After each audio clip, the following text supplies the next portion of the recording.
Hello students, myself Kajal. Students, I am your science teacher. बेटा, आप सभी लोग अपनी साइंस की बुक निकालिए। साइंस के प्रीवियस क्लास में हम लोग चैप्टर 4 पढ़ रहे थे। चैप्टर 4 का पेज नंबर 33 मैंने इसके प्रीवियस क्लास में एक्सप्लेन कर दिया था। आज की क्लास में हम पेज नंबर 34 को एक्सप्लेन करेंगे। सो आप सभी लोग पेज नंबर 34 ओपन कर लीजिए। बेटा, इसके प्रीवियस क्लास में हम चैप्टर नर्वस सिस्टम में पढ़ रहे थे ब्रेन का पार्ट्स। तो हमने आपको बताया था कि हमारा ब्रेन जो है वो 3 पार्ट्स में डिवाइड किया गया है, एक सेरिब्रम, सेरिबेलम एंड मेड्यूला। तो ये जो 2 पार्ट्स हैं सेरिब्रम और सेरिबेलम, इसको हम प्रीवियस क्लास में ही एक्सप्लेन कर चुके थे। इसका जो 3rd पार्ट है मेड्यूला, इसको हम आज की क्लास में एक्सप्लेन करेंगे। तो देखिए, मेड्यूला यहाँ पे दिया है, पहले से रीड करते हैं। The brain and spinal cord are connected by the medulla. It is a stem shaped structure. It controls all our involuntary activities such as blood circulation, heartbeat and breathing. It works even while we are asleep. The left side of the body is controlled by the right half of the brain. Similarly, the right side of the body is controlled by the left half of the brain. Thus, when one side of the brain is damaged, the opposite side of the body gets affected. देखिए, the brain and spinal cord are connected by the medulla. Medulla क्या है? Medulla हमारी body हमारे brain का तीसरा हिस्सा है, और ये मेड्यूला जो होता है वो ब्रेन और स्पाइनल कॉर्ड को कनेक्ट करता है, जोड़ता है। इसका स्ट्रक्चर कैसा होता है? देखिए, it is a stem shaped structure. आप लोग जैसे ट्रीज़ का स्टेम होता है उसी तरह का इसका स्ट्रक्चर होता है, संरचना इसकी स्टेम की तरह होती है। It controls all our involuntary activities such as blood circulation, heart beat and breathing. ये सभी इनवॉल्यूंटरी एक्टिविटीज़ को कंट्रोल करता है। इनवॉल्यूंटरी एक्टिविटीज़ का मतलब आप लोग समझ रहे हैं, जैसे वो एक्टिविटीज़ जिस पे हमारा कोई कंट्रोल नहीं होता है, वो काम जिन पे हमारा कोई कंट्रोल नहीं होता है, जैसे ब्लड सर्कुलेशन हो गया, ब्लड का प्रवाह एंड हार्ट बीट, ठीक है, एंड ब्रीथिंग, सांस लेना, इन सब पे हमारा कोई कंट्रोल नहीं होता है।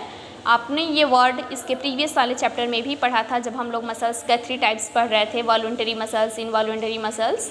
तो उसमें मैंने आपको बताया था इनवॉलंटरी का मीन्स होता है अनैच्छिक, जिस पे हमारा कोई कंट्रोल नहीं होता है, ठीक है।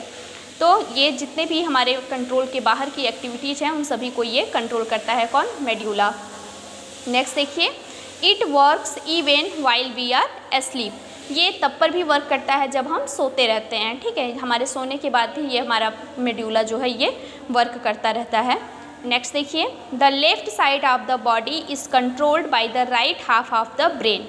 जो हमारी लेफ़्ट साइड बॉडी का जो लेफ़्ट साइड है, जैसे लेफ़्ट हैंड हो गया, लेफ़्ट साइड का शोल्डर हो गया, लेफ़्ट लेग, लेफ़्ट बेली, ये सब जो है ये सभी कंट्रोल किए जाते हैं by the right half of the brain. Brain के राइट साइड के द्वारा ये सभी एक्टिविटीज़ हमारी बॉडी के लेफ़्ट साइड का पार्ट कंट्रोल किया जाता है। सिमिलरली उसी प्रकार से the right side of the body, जो बॉडी का राइट साइड होता है, वो किसके द्वारा कंट्रोल किया जाएगा? वो हमारे ब्रेन के लेफ़्ट, ठीक है, हमारा ब्रेन का जो आधा बाएं साइड का जो आधा हिस्सा है उसके द्वारा, जस्ट अपोजिट होता है, ठीक है। जो हमारी बॉडी का लेफ़्ट साइड का पार्ट होगा वो हमारे राइट साइड के ब्रेन के द्वारा कंट्रोल होगा, और राइट वाला जो हाफ है ब्रेन का उसके द्वारा कंट्रोल किया जाएगा, और हमारा जो राइट साइड का बॉडी पार्ट है वो हमारे ब्रेन के लेफ़्ट हाफ वाले पार्ट से कंट्रोल किया जाता है। इसी प्रकार when one side of the brain is damage, इसीलिए जब हमारी ब्रेन का वन साइड डैमेज हो जाता है, चाहे लेफ़्ट हो चाहे राइट हो, तो जस्ट उसके अपोजिट साइड हमारी बॉडी अफेक्टेड होती है। जैसे मान लीजिए कि हमारे यदि ब्रेन का लेफ़्ट साइड यदि डैमेज हो गया तो हमारी बॉडी में जितने भी राइट साइड में जो पार्ट्स हैं वो सभी अफेक्टेड होते हैं, ठीक है, क्योंकि ये कंट्रोल किया जाता है। नेक्स्ट देखिए, स्पाइनल कॉर्ड। स्पाइनल कॉर्ड क्या है? The spinal cord originates from the medulla. जो स्पाइनल कॉर्ड होता है वो क्या होता है? स्पाइनल कॉर्ड जो होता है वो ओरिजिनेट कहाँ से उत्पन्न होता है? फ्रॉम द मेड्यूला, वो मेड्यूला से उत्पन्न होता है। It is a thread like structure. Spinal cord हम अब का जो स्ट्रक्चर होता है वो बिल्कुल धागे की तरह होता है। आप यहाँ पे फिगर से देख सकते हैं, ये जो यहाँ से मेड्यूला ये पार्ट है, मेड्यूला से ये जो धागा आया है ना यहाँ पे ऐसे ग्रीन कलर का, ये हमारा है धागे की तरह स्पाइनल कॉर्ड है। इसको हम स्पाइनल कॉर्ड बोलते हैं। यहाँ पे देखिए दिया भी है आपको स्पाइनल कॉर्ड। तो the spinal cord originates from the medulla. Spinal cord जो होता है वो मेड्यूला से उत्पन्न होता है। It is a thread like structure, और ये धागे की तरह संरचना होती है।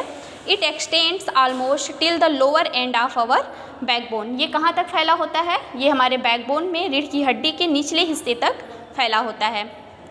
यहाँ देखिए ये रीढ़ की हड्डी है, यहाँ पे यहाँ तक ये फैला हुआ है। It is about 43 centimetre long and 2 centimetre thick. इसकी लंबाई कितनी होती है स्पाइनल कॉर्ड की?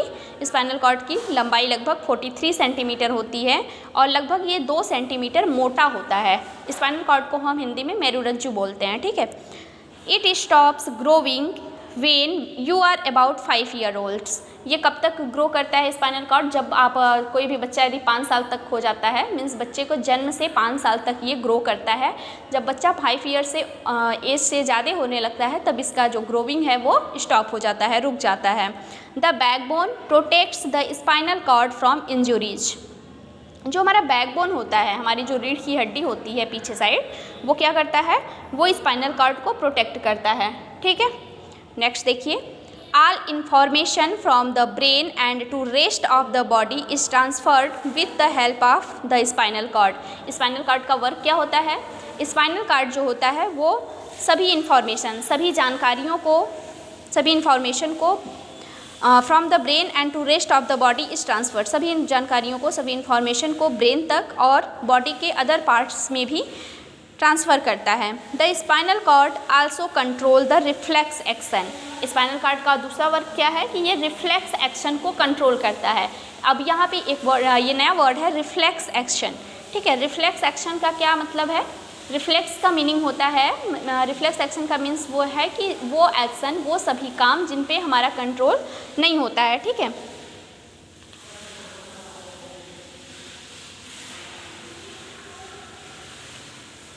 जैसे आपकी आइज़ पे कोई टार्च जलाता है तो आपकी आइज़ अचानक से क्लोज हो जाती है, ठीक है।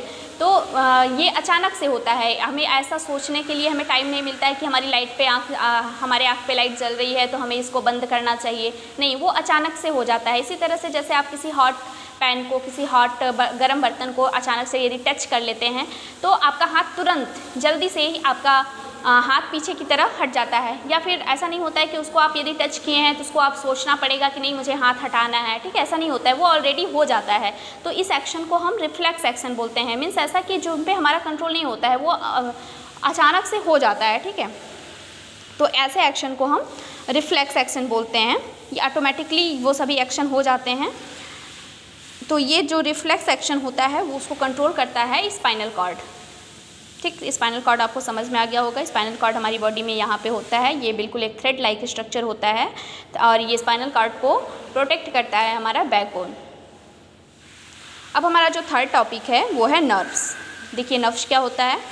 The nerves are like telephone wires. जो नर्व्स होते हैं वो बिल्कुल ही टेलीफोन वायर्स की तरह होते हैं। टेलीफोन वायर की तरह ही, टेलीफोन के तार की तरह हमारे नर्व्स होते हैं। They act as the messenger of our body. हमारी बॉडी में ये मैसेंजर का कार्य करते हैं। मीन्स कि ये इन्फॉर्मेशन को एक स्थान से दूसरे, एक स्थान नहीं, ये कह सकते हैं एक बॉडी पार्ट से दूसरे बॉडी पार्ट्स तक पहुंचाने का काम करते हैं। The nerves form a network through out the body.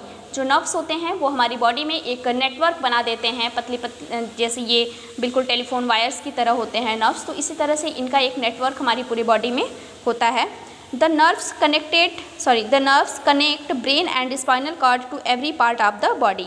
जो नर्व्स होते हैं बिल्कुल टेलीफोन के वायर की तरह होते हैं, ये ब्रेन को और स्पाइनल कॉर्ड को बॉडी के हर पार्ट से कनेक्ट करते हैं, बॉडी के हर पार्ट से जोड़ते हैं। जैसे ठीक है, जैसे तार का काम, तार को एक जगह से दूसरे पार्ट तक जोड़ दिया जाता है, ऐसे ही ये बिल्कुल तार की तरह होते हैं जो हमारी बॉडी में एक पार्ट से दूसरे पार्ट को जोड़ते हैं। They carry messages between the brain और spinal cord and other parts of the body. ये मैसेज कैरी करते हैं, मैसेज को ले जाते हैं बिटवीन द ब्रेन और स्पाइनल कॉर्ड, ब्रेन और स्पाइनल कॉर्ड के बीच में, या फिर बॉडी के अदर पार्ट्स के बीच में भी। इन आवर बॉडी, हमारी बॉडी में 12 pair of nerves come out of the brain. हमारे ब्रेन से 12 पेयर्स, 12 जोड़ी पूरे नर्व्स बाहर निकलते हैं। And 31 pairs of nerves come out of spinal cord. और स्पाइनल कॉर्ड से पूरे 31 पेयर, 31 जोड़े स्पाइनल कॉर्ड से नर्व्स बाहर निकलते हैं। और हमारे ब्रेन से 12 पेयर्स ऑफ नर्व्स बाहर निकलते हैं। The nerves are made up of nerve cells called neurons. Nerves हमारा किससे मिलके बना होता है? जो नर्व्स बना होता है वो नर्व सेल से, ठीक है, नर्व सेल से मिलकर के बना होता है, जिसको हम न्यूरॉन कहते हैं। उन नर्व सेल्स को जिनसे मिलके हमारा नर्व्स बना होता है उसे हम न्यूरॉन्स कहते हैं। उन नर्व सेल्स को हम न्यूरॉन्स कहते हैं। ये देखिए स्ट्रक्चर ऑफ अ न्यूरॉन, ये न्यूरॉन ये है, ये हमारा नर्व सेल है जिनसे मिलकर के हमारा नर्व्स बनता है, तो ये उसका स्ट्रक्चर है, ठीक है। नेक्स्ट पेज देखिए 35 पे। Most of the nerves originated from the spinal cord and form a network all over our body. जो ज़्यादातर हमारे नर्व्स होते हैं वो उत्पन्न होते हैं स्पाइनल कॉर्ड से, ठीक है, वो ज़्यादातर स्पाइनल कॉर्ड से निकलते हैं। जैसे अभी हमने आपको बताया कि पूरे 31 पेयर्स नर्व्स बाहर निकलते हैं स्पाइनल कॉर्ड से, and form a network all over our body, और पूरी हमारी बॉडी में एक नेटवर्क तैयार करते हैं। Nerves are of 3 kinds. जो नर्व्स होते हैं वो 3 प्रकार के होते हैं। First is sensory nerves, second is motor nerves and third is mixed nerves, ठीक है बेटा। तो ये जो नर्व्स के जो 3 टाइप्स हैं इसको हम आपको नेक्स्ट वीडियोज़ में, नेक्स्ट पार्ट में एक्सप्लेन करेंगे। अभी हमने जो आपको पढ़ाया मेड्यूला, स्पाइनल कॉर्ड, नर्व्स और नर्व्स के 3 टाइप्स, इसको आप एक बार अपने खुद से पढ़ेंगे, और इसमें जो छोटे छोटे इन्फॉर्मेशन हैं जैसे मेड्यूला किसको कनेक्ट करता है, इसका शेप कैसा होता है, और स्पाइनल कॉर्ड कब तक ग्रो करता है, स्पाइनल कॉर्ड का क्या शेप होता है, कितने सेंटीमीटर लंबा, कितने सेंटीमीटर मोटा होता है, और नर्व्स क्या होते हैं, इन सभी को, ये जो छोटे छोटे इन्फॉर्मेशन है इन सभी को आप लोग लर्न कर लेंगे, और इसका जो नेक्स्ट पार्ट है हम आपको नेक्स्ट वीडियोज़ में एक्सप्लेन करेंगे।